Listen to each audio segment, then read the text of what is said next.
Hello everyone. So finally you have select the commerce stream.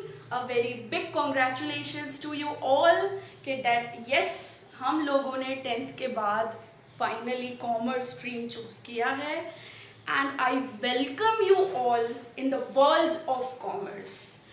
So मैं शुरुआत करती हूँ एक शॉर्ट सी स्टोरी के साथ कि जिस मोड़ पर आप लोग हो, जिस कदम पर आप लोग हो, उस कदम पर कभी मैं भी हुआ करती थी। मैंने भी 10th जस्ट क्लियर किया था, मार्च में एग्ज़ाम्स दी थी एंड फाइनली जो 3 महीने हमारे पास थे और किस तरीके से वो 3 महीनों को कंज्यूम करे, क्या सीखे, क्या डिसीजन ले। तो एक्चुअली मेरा जो सपना था डैट इज़ कि मुझे साइंस लेना है, मुझे इंजीनियरिंग करनी थी because I love maths, I love chemistry and physics. So उस टाइम पर मेरे ये फेवरेट सब्जेक्ट्स हुआ करते थे, प्लस इसके साथ साथ मुझे एसएस भी बहुत पसंद था।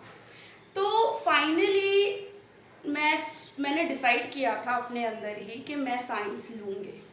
तो मैं अलग अलग लोगों से पूछती रहती थी कि कैसा है, कहाँ जाना चाहिए, कौन सा स्कूल अच्छा है साइंस के लिए, ठीक है। तो इसके रिलेटेड मैं इंफॉर्मेशन पूरे 3 महीने कलेक्ट करती रहती थी। बट एक बार ऐसा भी हुआ था कि जस्ट मेरे दिमाग में ये भी आया था कि यार साइंस लेकर मैं आगे इंजीनियरिंग करूं कि आर्किटेक्चरिंग करूं, ये भी चीज़ आई थी। तो मैं किसी पर्सन से भी इवन मिली थी कि आर्किटेक्चरिंग में क्या होता है, किस तरीके से एंट्रेंस एंड ऑल ये सब किया जाता है। तो मुझे एक लॉन्ग अपना प्लान रेडी करना था जो हर कोई करता है मोस्ट प्रोबेबली। लेकिन हुआ क्या एक्चुअली, आप लोग सोच रहे होंगे कि यार मैम तो बोल रहे हैं कॉमर्स और मैं बात कर रही हूँ कि हाँ मेरा सपना था साइंस लेने का। यस, मेरा था सपना साइंस लेने का, इंजीनियरिंग करने का आगे। लेकिन कुछ ऐसे सर्कमस्टेंसेस, मेरे पापा ने मुझे बोला था क्यों तुझे 18 घंटे पढ़ाई करनी है भाई, शांति से अच्छे से अपनी लाइफ को एंजॉय कर, कॉमर्स ले। सो मैंने एक जगह गई, एक स्कूल में एडमिशन करवाने के 11th स्टैंडर्ड का एडमिशन। लेकिन वहाँ पे भी क्या हुआ, मेरे दिमाग में अभी भी कि यार मुझे तो साइंस ही लेना है, मुझे तो साइंस ही लेना है, क्योंकि आगे मुझे वही करना था।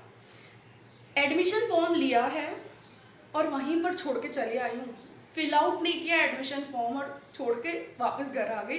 दिमाग में कन्फ्यूजन कि यार नहीं, मुझे तो साइंस ही करना है। फिर फाइनली मैंने एक डिसीजन लिया कि यस मैं जा रही हूँ कॉमर्स के साथ, कॉमर्स लेना है मुझे।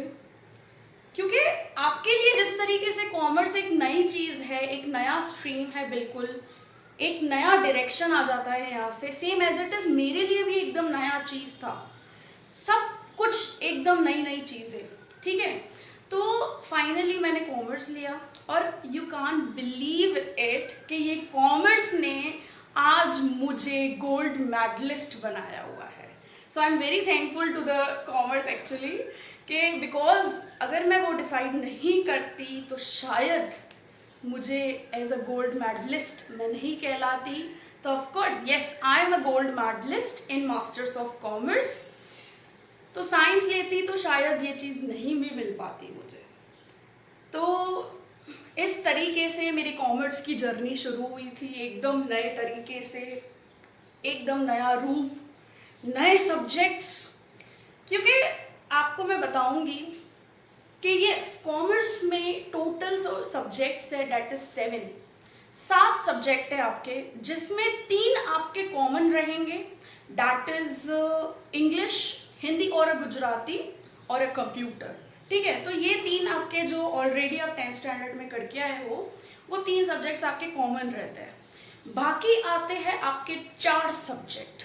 4 के 4 सब्जेक्ट का नाम सबसे पहली बार आप सुन रहे हो, डेट इज अकाउंटेंसी पहला सब्जेक्ट आपका, स्टैट्स दूसरा, ऑर्गेनाइजेशन ऑफ कॉमर्स ओसी जिसे हम कहते हैं, और बीए जिसे कहते हैं हम लोग, दैट इज थर्ड सब्जेक्ट हमारा। And fourth one is economics. सुनते ही कुछ आइडिया नहीं क्या होता है अकाउंट्स, क्या होता है स्टैट्स। स्टैट्स तो फिर भी हम लोगों ने थोड़ा बहुत 10th स्टैंडर्ड में अपने ने मीन मीडियन मोड जितना किया था, तो उतने का थोड़ा बहुत अपने को आइडिया है। बाकी तो क्या है, ये चारों सब्जेक्ट भाई एकदम नए तरीके से। तो यहाँ पर यही चीज़ है कि 11th स्टैंडर्ड क्यों आपके लिए इतना इम्पोर्टेंट है, क्योंकि यहाँ पर सिर्फ टारगेट 11th नहीं है, आपका टारगेट किया जा रहा है 2021 टू 22 बोर्ड एग्जाम। हम लोग जो आपको प्रिपेयर करवाते हैं वो आपको फाइनली उस चीज़ के लिए प्रिपेयर किया जाता है। 2021-22 का जो बोर्ड एग्ज़ाम आप लोग जो दे रहे होंगे 12th स्टैंडर्ड, क्योंकि अभी जस्ट आपका 10th स्टैंडर्ड का बोर्ड कंप्लीट हुआ। सो यहाँ पर अपने को समझना है कि हम लोग क्या सीखेंगे, कॉमर्स क्या है स्ट्रीम। सो जैसे मैंने आपको इंट्रोड्यूस किया कि 7 सब्जेक्ट है आपके, यस। तो अब मैं कौन सा सब्जेक्ट लूँगी? So I am your faculty of economics. Yes, economics, सही सुन रहे हो आप। मैं हूँ इकोनॉमिक्स की फैकल्टी, आपको पढ़ाऊँगी मैं इकोनॉमिक्स। सुनकर ही पता नहीं क्या कि यार ये क्या है इकोनॉमिक्स, कहाँ आ गए हैं, कहाँ थे हम लोग साइंस मैथ्स के साथ, और एकदम नया सब कुछ अलग अलग चीज़ें हैं। बट आपको बताऊँ मैं तो ये जितने भी सब्जेक्ट्स हैं आपके, चाहे अकाउंट्स हो, चाहे स्टैट्स हो, चाहे आपका ऑर्गेनाइजेशन ऑफ कॉमर्स हो, चाहे इकोनॉमिक्स हो, चारों के चारों सब्जेक्ट आपके लाइफ के साथ रिलेट है। इकोनॉमिक्स की अगर मैं बात करूँ तो इकोनॉमिक्स क्या है, बिल्कुल एकदम इजी भाषा में अगर मैं बोलूं तो अभी भी आपने जैसे चूज किया, यू हैव सिलेक्ट, आपने सिलेक्ट किया कि whether to select science stream, commerce stream और आर्ट स्ट्रीम। ठीक है, आपके पास 3 ऑल्टरनेटिव्स थे कि यार मैं कहाँ जाऊँ, साइंस में जाऊँ, कॉमर्स में जाऊँ, कि आर्ट सिलेक्ट करूँ, मेरे अकॉर्डिंग क्या है। किसी के दिमाग में फिक्सिंग रहता है कि हाँ भाई मुझे सीए करना है, यस मैं तो कॉमर्स ही लेने वाला हूँ। सो ऐसे किसी के गोल डिसाइडेड होते हैं ऑलरेडी, लेकिन आपके पास तो क्या है कि भाई कौन सा स्ट्रीम लेना चाहिए मेरे अकॉर्डिंग, परसेंटेज क्या आएगा उसके अकॉर्डिंग डिसाइड होगा, मैं साइंस में जाऊँ, कॉमर्स में जाऊँ। But that thing is that के आप यहाँ पे क्या कर रहे हो, चूज करोगे। आप क्या करोगे, चूज करोगे आप कि which option is better for me. So economics भी हमको यही सिखाता है। Economics is all about choice. ऐसा कोई थिंग नहीं है, ऐसा कोई डिसीजन नहीं है जो बिना चॉइस के हम लोग लेंगे। लाइफ में हर जगह हम लोगों को क्या मिलेगा, चॉइस मिलेगा, ये करूँ कि ये करूँ। एग्जाम्पल मैं पैसों का ले लूँ, पैसे रिलेटेड भी ये चीज़ आ जाती है कि मेरे पास से फॉर एग्जाम्पल 10,000 रुपीज़ है, ये 10,000 रुपीज़ मैं कहाँ डालूँ, मैं इसमें से गोल्ड परचेज कर लूँ, मेरे पास सेविंग चल रही है, मैं एफडी करवा दूँ, या मैं शेयर्स में इन्वेस्टमेंट कर दूँ।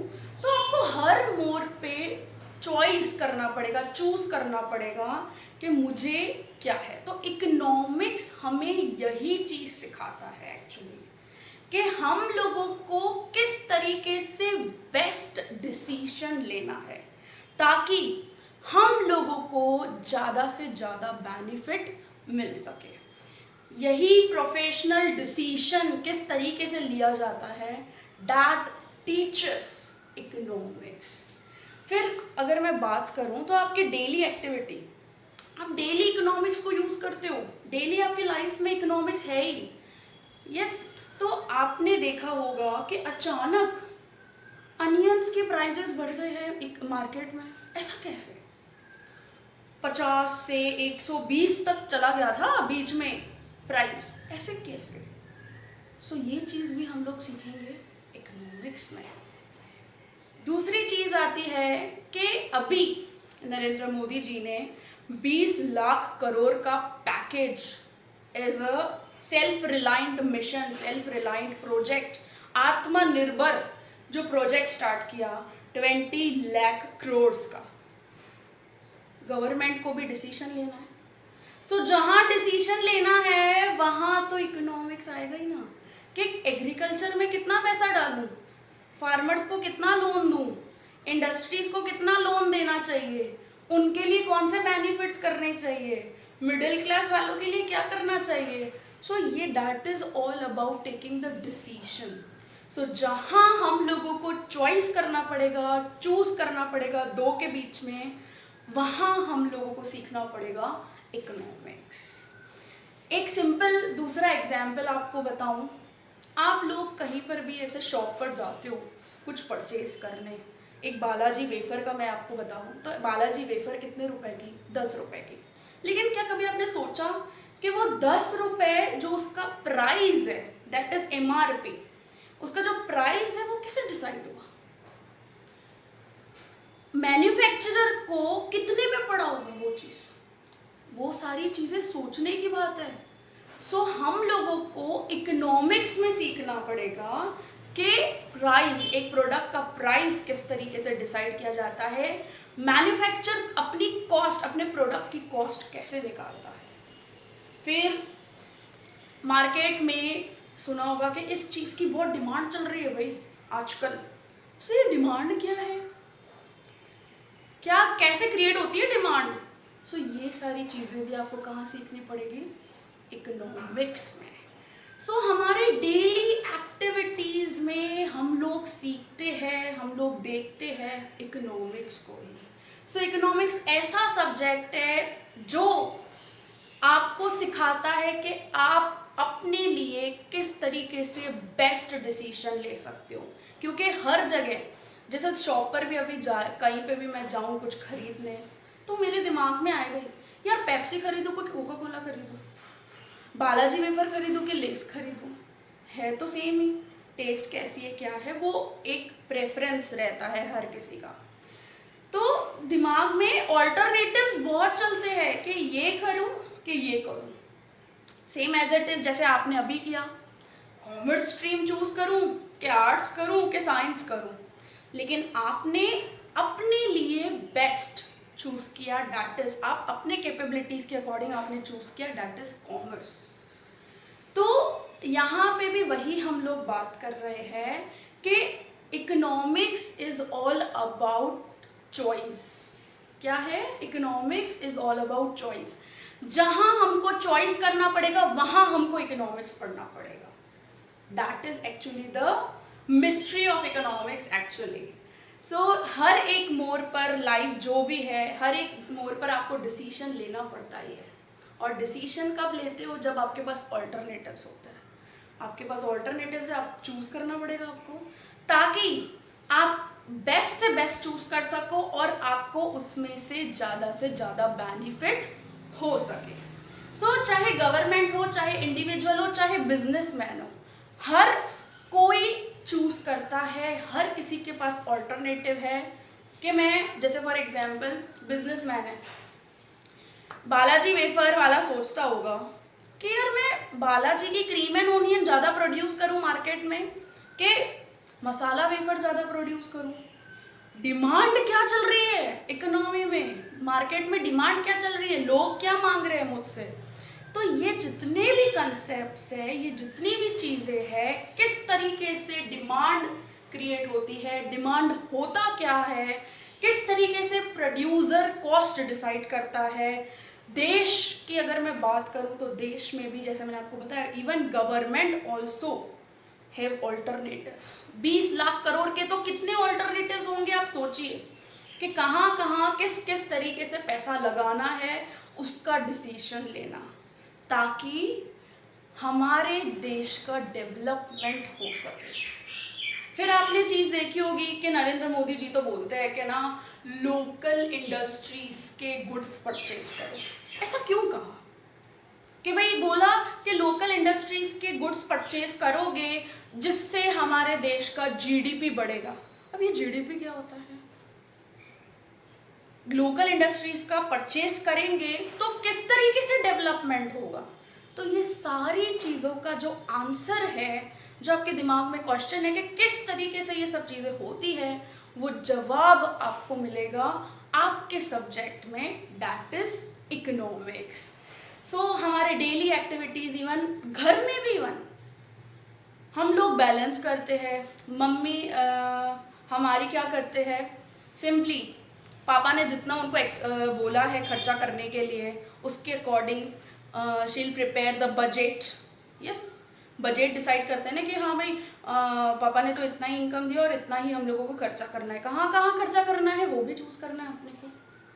सो every moment we have to decide, we have to choose। और हर जगह क्या होगा, इकोनॉमिक्स आएगा ही आएगा।